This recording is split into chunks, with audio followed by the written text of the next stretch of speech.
At 4, a new message from the family of a missing college student from Loudoun County. Then, justice that is sometimes delayed is not necessarily justice denied. An arrest in the murder of a Virginia woman more than 4 decades ago. The suspected killer now in his 80s. How police cracked open the case all these years later. After a warm day today, temperatures will get even warmer on your Wednesday. We'll let you know how long these 70s could last. The mental toll is a lot harder than I thought it was going to be. And more than 1,000 federal workers in Montgomery County are now out of a job under the new Trump administration. But now help could be on the way. The relief local leaders are proposing. Trash cleanup underway here in Northeast D.C. Take a look how neighbors are reacting after a D.C. News Now report sparked an investigation. You're watching the station covering all of the DMV. This is D.C. News Now. Phone in for Mark Hall and Annalisa Gale today. We begin with a new development in the case of a missing University of Pittsburgh student from Loudoun County. Sadiqa Kuniki vanished almost 2 weeks ago while visiting the Dominican Republic with 5 friends for spring break. We are now hearing from the 20-year-old's parents. They are asking authorities to declare their daughter legally dead. In a letter to Dominican police, her parents say they believe she drowned. Writing in part, initiating this process will allow our family to begin the grieving process and address matters related to her absence.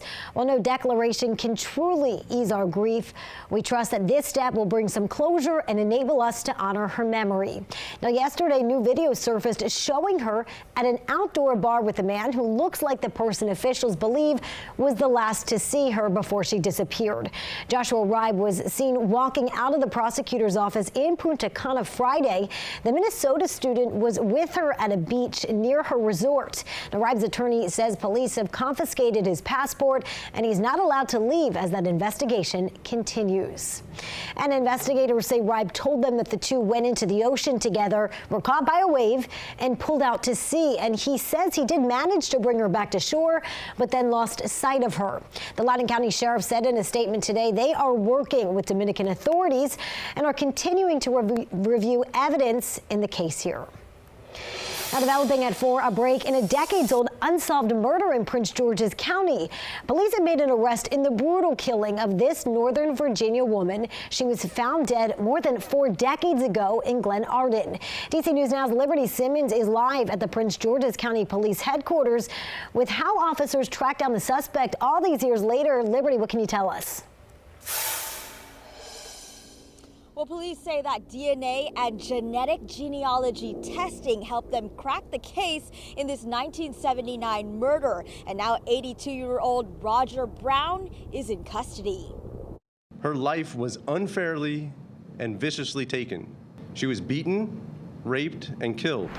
Back in 1979, a citizen walking through a parking lot found the body of 31-year-old Arlington woman Kathy Donahue here in the 8400 block of Hamlin Street. And for years, no one knew why or who was the killer. Prince George's County Police opened an investigation into her rape and murder, but her case remained unsolved. Justice that is sometimes delayed is not necessarily justice denied. But in late 2024, a break in the case came when the FBI Baltimore field office identified a relative of the unknown male suspect through genetic genealogy and DNA testing. Investigative genetic genealogy combines unknown crime scene DNA with genealogy research and historical records to generate a lead. Now, 46 years later, investigators say they found their suspect when officers arrested 82-year-old Roger Brown in North Carolina for Kathy's rape and murder. They say he was solemn, no reaction, cold. And Kathy's family wished to remain private, but they said that this arrest gave them a sense of closure that they never thought was possible after all this time. For now, in Upper Marlboro, Maryland, Liberty Simmons, DC News Now. Liberty, thank you. Well, DC News Now is on Peak Bloom Watch. You are taking a live look at the tidal basin courtesy of the Trust for the National Mall and EarthCam.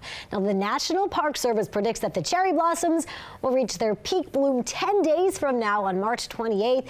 And so far, they've reached stage 2 out of 6, meaning larger green florets are peeking out of those buds. We want to get over to meteorologist Damon Matson. And Damon, I have to admit, I was cold this morning, but this afternoon it's much warmer, which is certainly great for those cherry blossom trees. Yeah, we like the warmth because it helps them out as they go on their path toward peak bloom. And of course, it gives us an opportunity to get out and enjoy this beautiful weather. I saw a few folks there soaking up that sunshine even before the cherry blossoms bloom on the tidal basin. Yeah, it was cold this morning though, folks, with that clear sky around last night and the winds lightening up. It dropped down into the 30s, even the 20s for a few of our counties off to the west. Had some widespread frost out in parts of Washington, Frederick counties. So you had to have that heavier jacket to start the day, but my goodness, you could have gotten rid of it around lunchtime and right through the afternoon. It's been feeling amazing. 67 already here in the district. So we managed to hit those upper 60s in DC, across much of Virginia and southern Maryland, lower 60s near the Pennsylvania-Maryland line, and out toward the Shenandoah Valley. We managed to hit the low 70s from Luray to Kaiser. So it's downright beautiful. We still have plentiful sunshine that will keep us extremely comfortable. What's not to like as we go through the end of the day here? We'll just see a few more clouds in the sky as we get into the night, but that is about it. Now, how much more will these temperatures rise as we head through the middle of the week, and when could there possibly be a cool down coming back into the mix? We'll have a full look at your forecast coming up here in just a bit. Damon, thank you. Well, in the district, a death investigation now underway following a shooting in Southeast. It happened just after 11 this morning in the Congress Heights neighborhood near the Popeyes there. Police arrived to the intersection of Martin Luther King Jr. Avenue and Malcolm X Avenue and found a man dead at the scene there. As of now, no arrests have been made. And happening now, the fight to protect federal workers continues. A federal judge telling the Trump administration that fired probationary employees must return to their old jobs. That is as opposed to just being placed on administrative leave, which many departments have been doing. It is the latest temporary legal victory for probationary workers after the White House directed them to be fired last month. Meanwhile, right now, top Democrats on the House Judiciary and House Oversight Committees are looking into the legality of the Trump administration's actions through DOJ. Maryland Congressman Jamie Raskin and Virginia Congressman Gerald Connolly are leading the effort there. They filed a Freedom of Information Act request questioning whether DOJ's dismantling of federal agencies is operating outside the bounds of federal law. They're also requesting detailed information about DOJ's access to sensitive data, among other things. The lawmakers are expecting a response to the FOIA request within 20 days. And that investigation, it comes as the Trump administration targets the U.S. Institute of Peace. It is a congressionally funded independent nonprofit that works toward conflict resolution. Now, the Trump administration fired most of the board and yesterday sent DOJ employees into its D.C. headquarters. Now, it was not immediately clear what the DOJ staffers were doing or even looking for there. Yeah, this is not a happy day for anybody. That somehow this misunderstanding of our intent, our purpose, has reached a point where folks are going to come in and try to shut it down. When D.C. police said they were called to that building there, all of the unauthorized individuals left, and they say no arrests were made. And an update this afternoon, neighbors are getting a clean start in Northeast D.C. The cleanup of a giant trash mound on Sheriff Road, it comes less than 24 hours after D.C. News Now first reported on that growing problem. We find D.C. News Now's Randy Bass back there again today with the new details. Yes, this once massive pile of trash behind an apartment complex here on Sheriff Road in Northeast, it is finally starting to shrink. Take a look. After our first report here yesterday, D.C. government got to work overnight, planning and coordinating to get this all cleaned up. It also started an investigation by the city, getting to work to fix the problem. D.C. government agencies coming together to try and make things right for neighbors along Sheriff Road Northeast. This stuff right here is getting done, and it's perfect. It's right on time, and we so happy to see it getting done. I know the tenants are anyway. They very happy. Here's Here's what that massive trash pile looked like yesterday. Ward 7 Councilmember Wendell Felder says it's unacceptable that it got so bad to begin with. It's disturbing.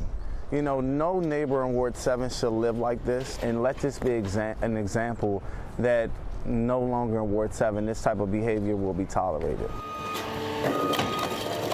And the D.C. Police Department's Environmental Crimes Unit also looking into whether this could be a case of illegal dumping. Yeah, and the investigation here on Sheriff Road, it doesn't stop with the trash. Take a look here. This is standing water in the basement of one of these apartment complexes. Residents here tell me this happens every time it rains, and now the Department of Buildings is looking into whether it's safe for residents to keep staying here. The director of the D.C. Department of Buildings was on site this morning. This is an owner, a landlord that has completely failed in their responsibility to provide a habitable environment. A bad actor has come into Ward 7, has operated for quite some time. The story still developing. We'll bring you new details as we learn them.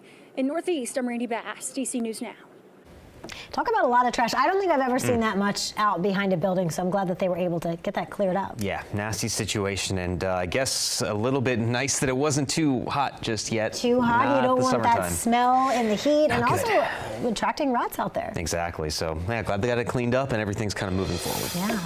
Well, it's still to come here on DC News Now at 4. Frontier Airlines, it launches a new summer baggage policy the same day a rival ends its famous policy. Hear how you can stretch your dollar with the new offer.